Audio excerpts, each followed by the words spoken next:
Stampers, Jackie Bolhuis from Klompen Stampers, sharing some really fun projects with you today from Zeeland, Michigan.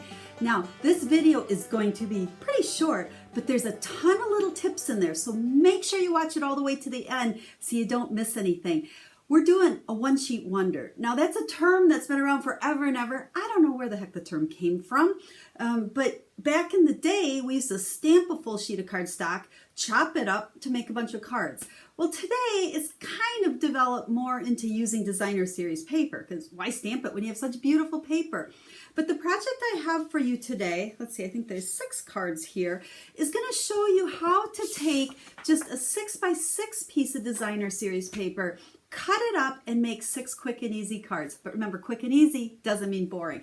And I even have the tutorial for you that has a diagram that shows you exactly how to cut it and what size to cut all of your layers. So make sure you watch to the end so you find out how to get that free download of the tutorial.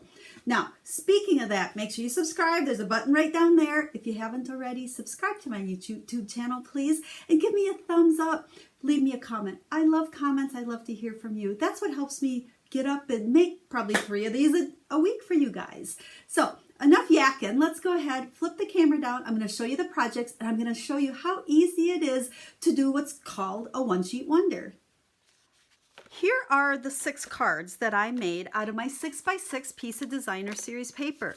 All you need to do is add a little bit of cardstock and some layers, and bam, you got quick and easy cards. So what I'm going to show you today is how to cut it, along with a bunch of other little tips you're not going to want to miss out that will help you not only on these projects, but on all your stamping projects. So first, let's get to cutting.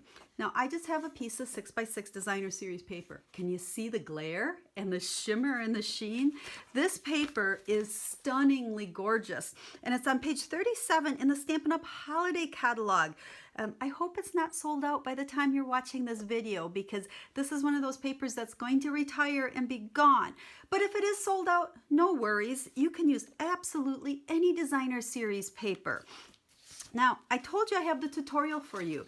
This is something I actually did about a year ago, and it's, I don't know, 5-6 page tutorial. It has the cutting directions, and then it has samples of cards using a stamp set that's retired and paper that's retired. However, it's a good lesson to show you how you can use this diagram, you can use the layouts, and then you can use any designer series paper. This is a tutorial I sold for a while. Well, now I'm just making it available to free for you. So make sure at the end of the video you find out where to go to find that free download. But what I'm going to do for you today is just show you how simple it is. I got to get my diagram here to cut this paper. Like I said, 6x6. Now, if you have a 12x12 piece, cut it into 4 6x6s. Plus, a lot of our papers nowadays are starting to come in 6x6. That's why I wanted to, kind of work with a 6x6. So with our diagram, the first thing we're going to do is cut one side of it off at 2 inches. Now, this 2-inch piece, we're going to cut down to 5 and I always have to double check my my sizes here. 5.5. Okay, this here, little scrap, this is the only waste we're going to have, the only piece we're not going to use. So now we've got 5.5, and then we're going to cut this at 1 1/4. So it will give me a piece that's 1 1/4 by 5.5. Let's make sure we get it straight there. Plus a piece that is 3/4. So there's 2. We're going to set those aside. And now on our other piece, we're going to start out by doing a 1.5-inch piece. Now this is already cut to 4 once we cut that 2 inches off of it. So I have a 1.5-inch piece, and then I am going to cut another 1.5-inch piece.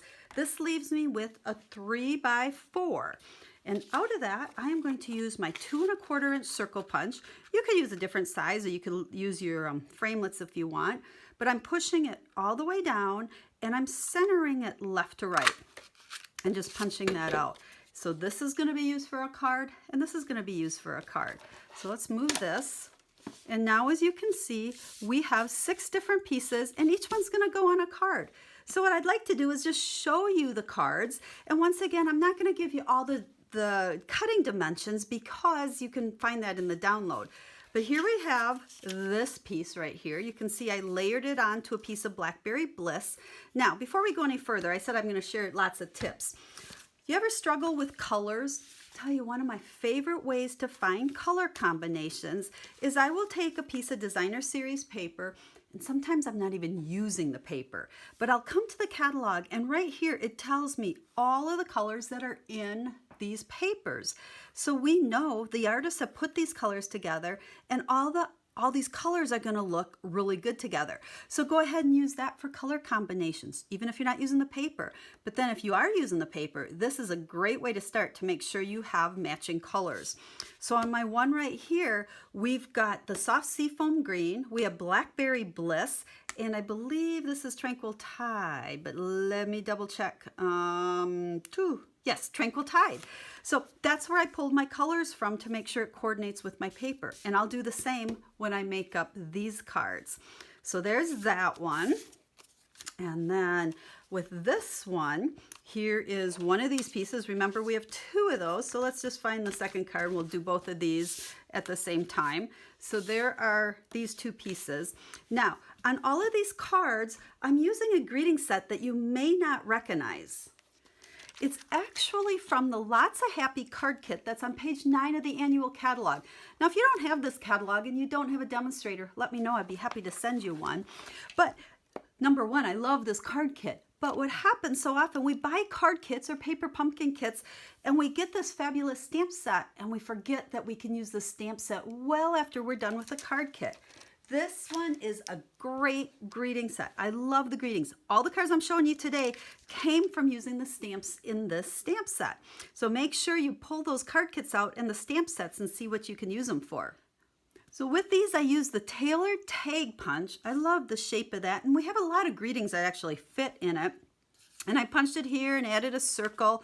Now with this one, to get a border, because it's not a layering punch, I punched it a second time out of the, what do we have here? This is, oh my gosh, mint macaron.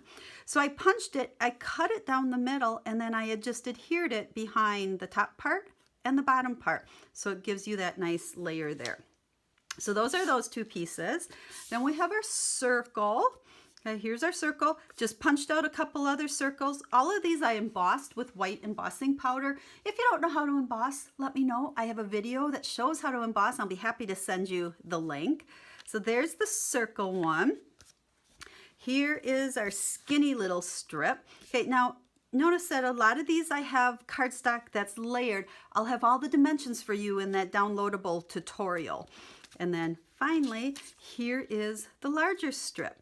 Now on the inside, I always like to put white inside my cards if they're not already white, but I used the same pieces, well, not necessarily the same ones, but the same stamp set, okay, and I was able to stamp words that really go on the inside or the outside, plus this really pretty little floral. I just picked Blackberry Bliss because once again, it's one of the colors in my designer series paper and one that I used a lot of layering for. But I've got another tip here, and let me find the card I'm talking about. Here's a good example. So this flower, I mean, it's not super big, but I wanted to make kind of a border. I think I did this on two of them. Let's find the other one. There we go. We have it coming down.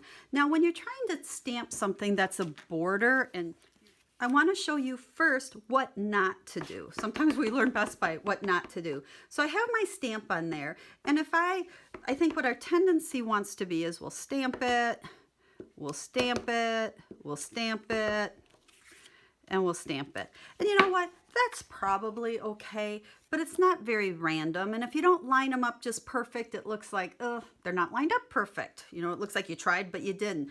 What I like to do is make sure that I turn it each time. So we've stamped that way. And rather than turning my hand, I'll actually turn my cardstock.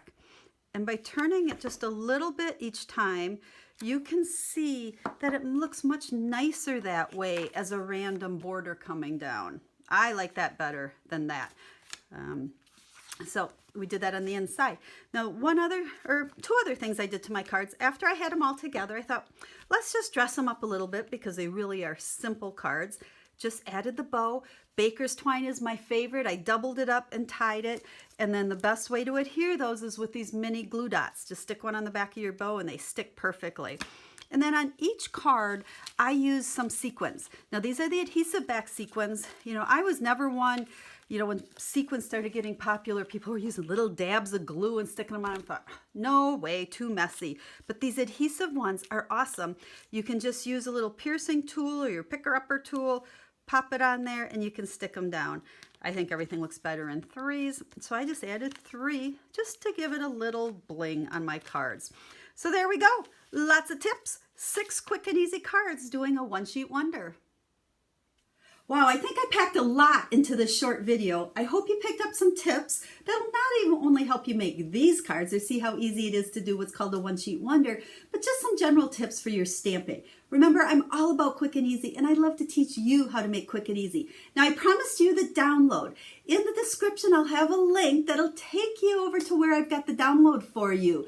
You can click on it, download it. It's a great resource that you're going to be able to use with any paper, so make sure you go and grab that. If you have any questions, let me know. I love to help you. I love to answer questions. As I always say, I'm the quick and easy stamper, or I like to make stamping made simple. So until I get to stamp and share some more projects with you, have a stamp happy day.